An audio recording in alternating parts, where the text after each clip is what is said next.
because people on fixed income. I said, well, if it's fixed, we can do it. And we built the church, and we added on to the church a school, built it all the way to a school. Now the vision was to have a daycare right there at that school, where the people going from Marianna to Forest City, they could just drop their kids off, and there would be income for the church. So they built the church. I didn't get a chance to preach in the church until 5 years later. I ended up moving to St. Louis. Got here and I started the church in '93.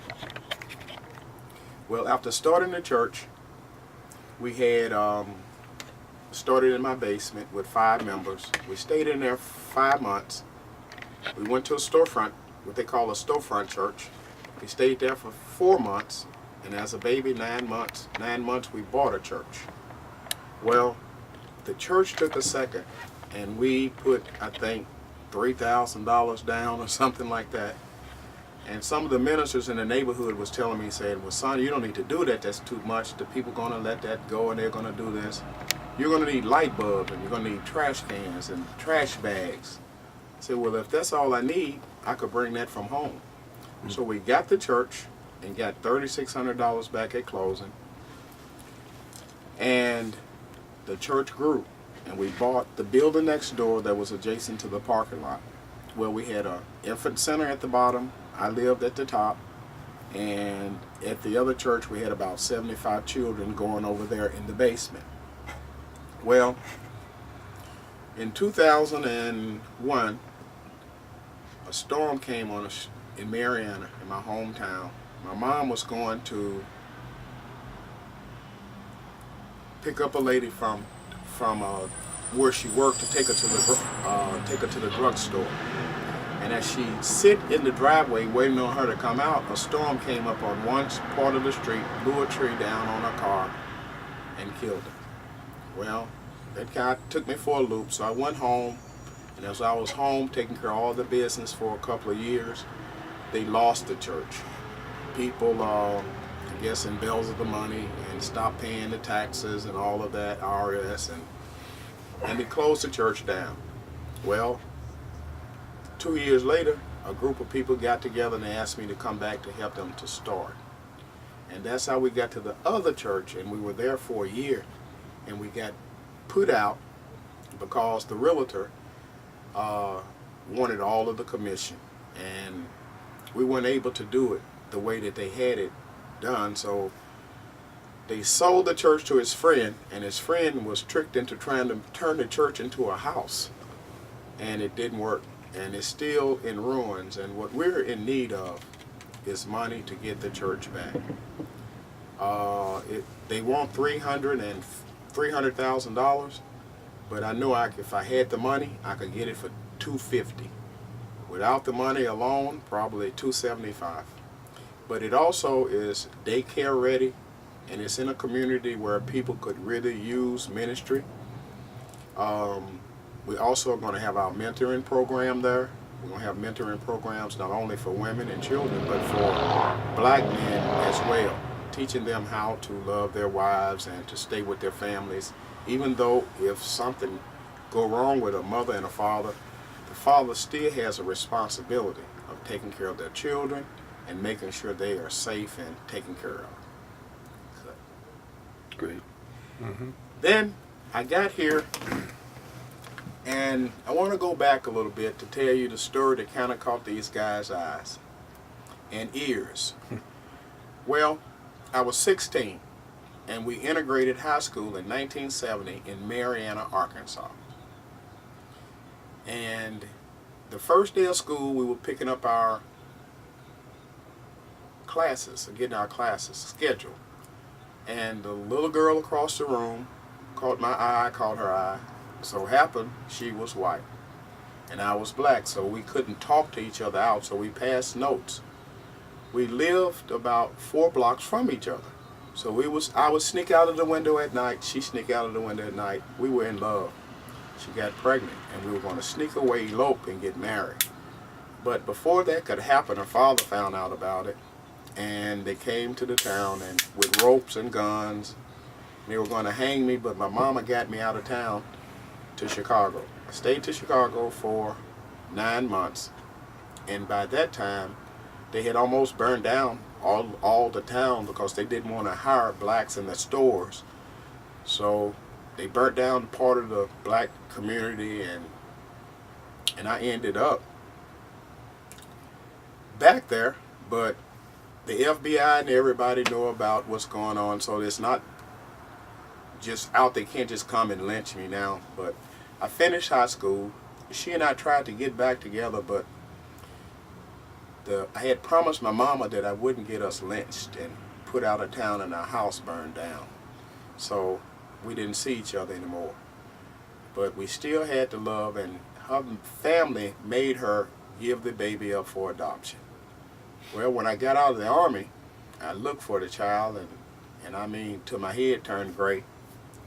And my mom told me, she said, Tony, if you just stop worrying and trust in the Lord like you say you do, He's going to knock on your door one day.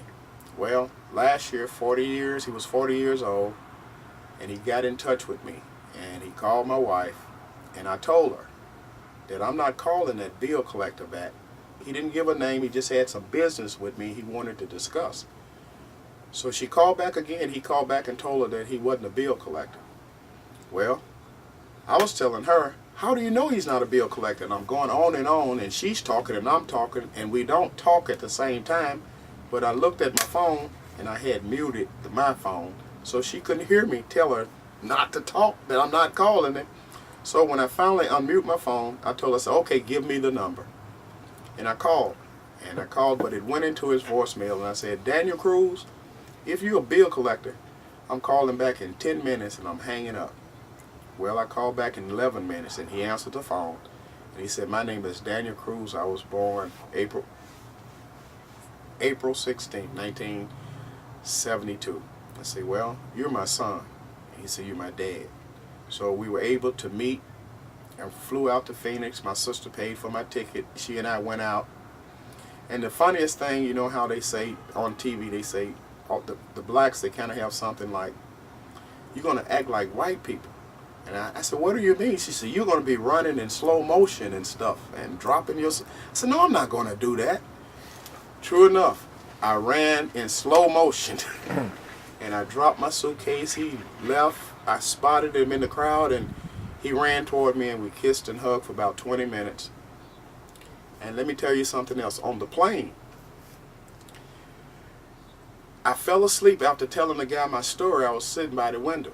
Well, when I woke up, everybody was in their seats looking back saying, oh, praise the Lord, that's a miracle and everything.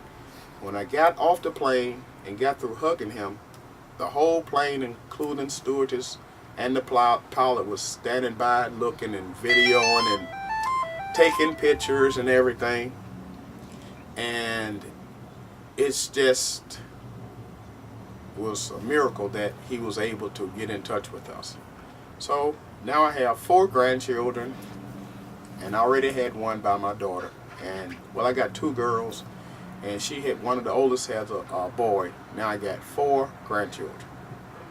And I met God, like I said, in the Army. Well, he went to the Marines, and he met the Lord in the Marines as well. He's a minister, and I guess the apple don't fall too far from the tree even after 40 years. We get along real well. There's an article in the Post-Dispatch, Anthony Llewellyn. Post-Dispatch, Anthony Llewellyn. You can read the whole story. That's all, Stuart. No, you're good. Just Can we cut? no, you're not going to cut this. We'll cut it out. Take it out. What say? Can we?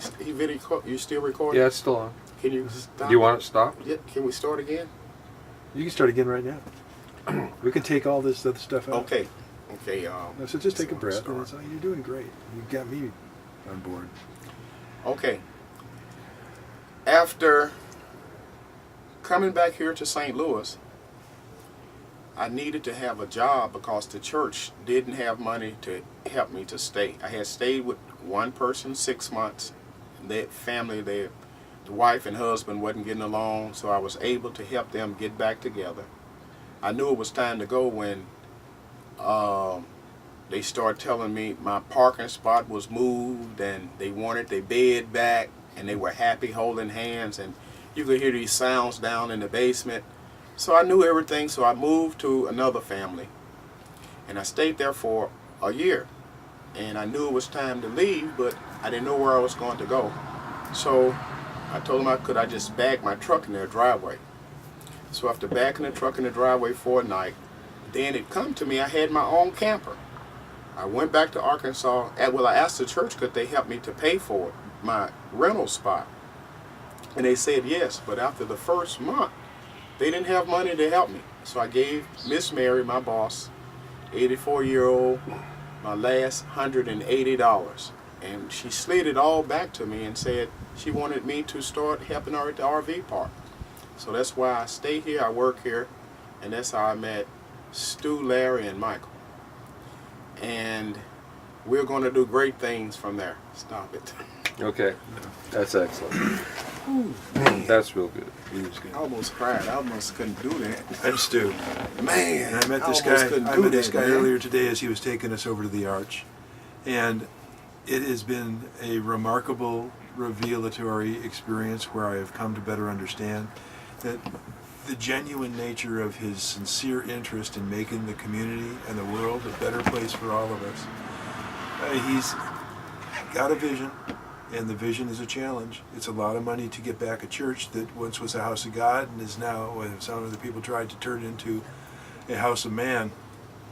But he he is determined, and with the help of people such as ourselves and others who might listen, I think this is something that really can happen. He does have the 501c. It is definitely a registered nonprofit.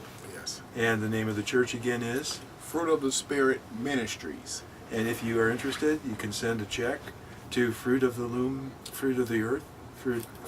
Spirit I'm sorry. Ministries, 900 North Jefferson, St. Louis, Missouri, 63106. Okay. Fruit of the Loom is underwear. I know. And I just fell for it. And it's been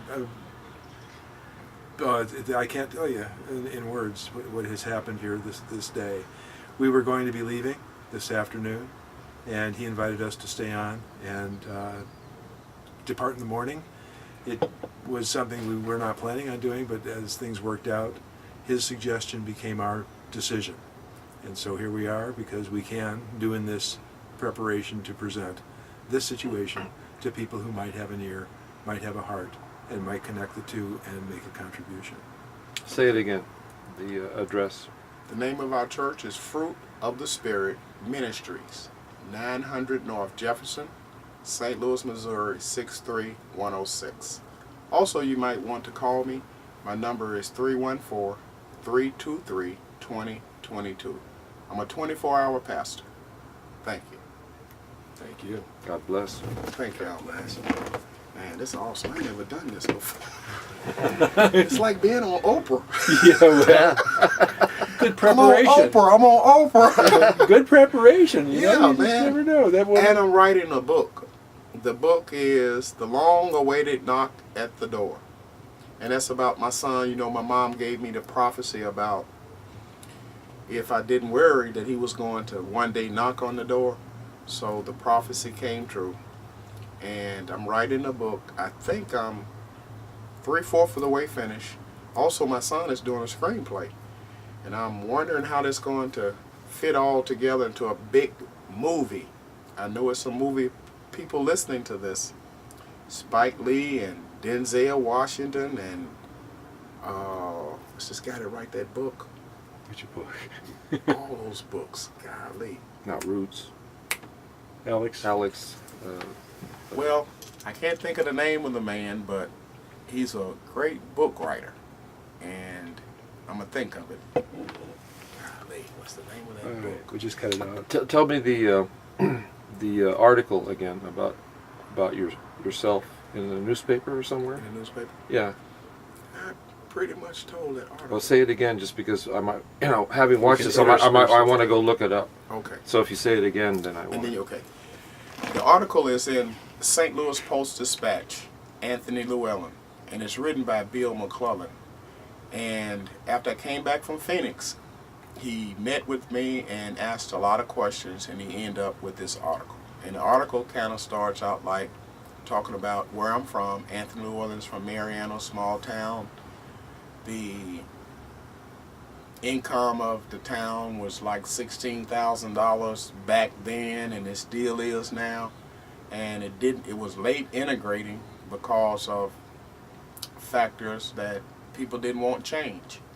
So we integrated in 1970.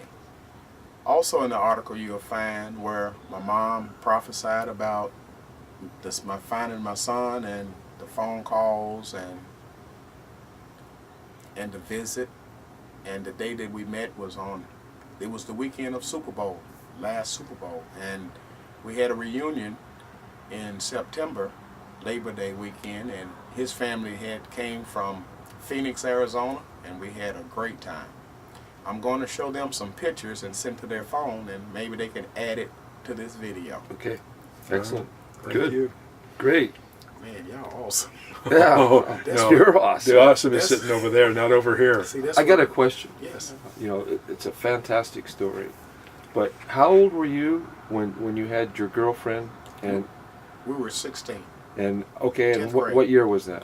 1970. In 1970, there was such prejudice in your town that Yes. that they wanted to do you harm. They wanted to hang me. Yeah. Yeah. Lynch in 1970. 1970. And that's where again? Marianna, Arkansas. Arkansas. Oh, Yes. yeah, okay. Yeah. 89 miles from Little Rock and 50 miles from Memphis. You've been back there in the years since then. Oh, yeah. Yeah. And would you say that you've seen some changes in that community? No, so far as income, no Yeah. changes have been made. Could you still get lynched there? You probably couldn't get lynched, but you could get probably killed. Yeah. They probably wouldn't hang you. They'll probably just shoot you. We don't want to go too far in that Yeah. direction, I don't think. Yeah, really. We get can those- edit this. This is, you know, Yeah, this is conversation. you know. I think Stu told you we're going to send you all this stuff, and Mhm. you know Well, we y'all might edit edit it it. down and Y'all get fix your it. approval. Y'all fix it We're not going to ask you to do. whatever way You y'all don't have to do want anything with it. It just accept. Whatever y'all feel need to be in there. Yeah. Good. I'm well, gonna send you some pictures of my family family. and Okay. everything. Well, if you get a congregation picture, that would be good too. Okay. Yeah, something that really ties it together. And then, if there's some way, and we don't have to do this now, of course, but if there's some way for somebody to feel a personal connection to your faith, to your church, the prayer list, something that would give people a sense of, like you were talking about, membership, lifetime membership in the church as a contribution, as a sort of Okay, I can expression. add that in now. Okay. Also, by us having the 501(c), those that will send any donations, we're going to have a plaque on the wall with little gold things with your name on it, with from $10, $25 to $100. You still get, everybody's going to get the same plaque. Just because somebody sent 10,000, we try to keep it where that everybody kind of feel the same, even if they didn't have but 5. There's going to be a big board of people that donate, but those that send the most money, that don't live or not part of our church and community, they're going to be lifetime members. We will always send you updates, what's going on in our church. You can even inquire about our finances. It's glass. We want you to be able to see that nothing is hidden, that the way that we are going to have this, that even a child, if they have questions about our finances, they can come and look. Nothing is hidden. You know, make the appointment where you can look, but we want to be able to people feel comfortable in donating, knowing that your money is going to be used for what you set it for. And this money is strictly for ministries, to get, even to buy church vans, to get people to church. Right now I use my Suburban, but we'll be able to get a church van, maybe a daycare van. We have some handicapped people, so we can get a handicapped van. And also back to the church, when they took it and tried to make it into a house, they took away the stair lift, what you call that thing? That you sit on it. Handicap. The handicap seat that take the people up the stairs. They Yeah.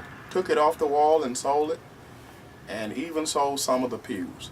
So, but I'm 58 years old and I'm still able to work, and we got some men that are ready to help us if we can get the materials and the church. And these three men are going to do a miracle, and we're going to write a story about them as well. God bless you. Thank you. You need money now, but you might need materials and other contributions later. But it's all part of the package. Yeah. It's all good. Wow. Once we get in the church, if we could just convince a down payment or You'll get if this could gets do going. wonders. You guys. I don't know if you never know. we could do wonders. Send us photos of the church, Uh-huh. the building. Well, you might could pull it up on Google. Zillow. Yeah. When you call, what you call that? Zillow. When you Well, look there's at Google. the site, There's Google Maps. you can look at the street. Oh yeah. Yeah. Google Maps. Mm-hmm. Mhm. Because that's how I first saw it. Okay. Yeah. Oh really? It's a Yeah. house and a church. Do you want to say to this group, right now, that if you're in the neighborhood, do you know the address? I think it's 3460. I think. Yeah. I may be wrong. What street? Pick a block. Jameson. Pick a block, like 3400 or 3600. I'm going to try 3460 address. All right, go for it. If you like to go by to look at the church or Google it, it's at 3460 Jameson. It has a house that's next door that it's a 4-bedroom. The vision for that is to turn it into a homeless shelter. Not necessarily a homeless shelter, but take people off 4 families at a time off the street and help them to get on their feet. Yeah. That's part of the vision for that. Hmm.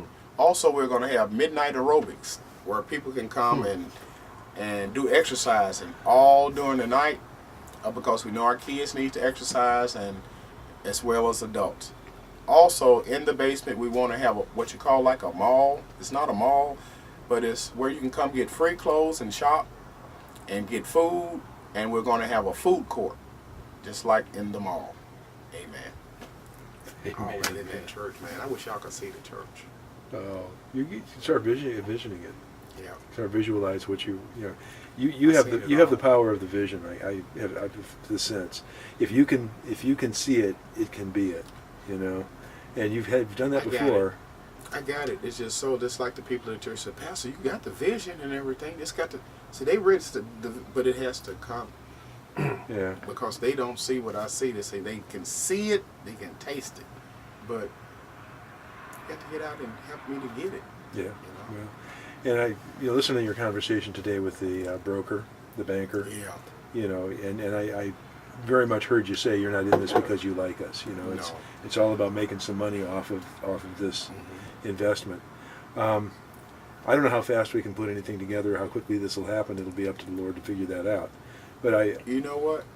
That church ain't going nowhere. It's going to stay there waiting on us because that's just the way it was. And out of all the people leaving the realtor, she tried to scare me. We got people in line to look at it. Yeah. Well, Show go me ahead. Show me the line. Yeah. It ain't no line, How far away is it from Like here? 15 minutes. What time are we leaving tomorrow? Well, probably early 6, I know, 7. that early. Yeah, I don't know. I need some photos of the building, Okay. because when you make your not plea, but when you ask for help, Y'all ready to go? it really Y'all ready to go take pictures? it's dark now. Oh, we got, Yeah, what you call it? yeah, I'm ready. I need some pictures because when it's your vision, but Yes. you know the building, you know the site, and it becomes concrete when we Well, it's Yeah. light over there. We can go down. Take pictures outside. We probably How you couldn't get the feel? realtor. I'm fine. How do you feel? Well, I was just looking at it getting late. Huh? I'm okay. It's just, Well, we drive over there, yeah. take the pictures, and come right back. And All it'll right. be 40 minutes. If you need to get rest or whatever, that's fine. I'll go.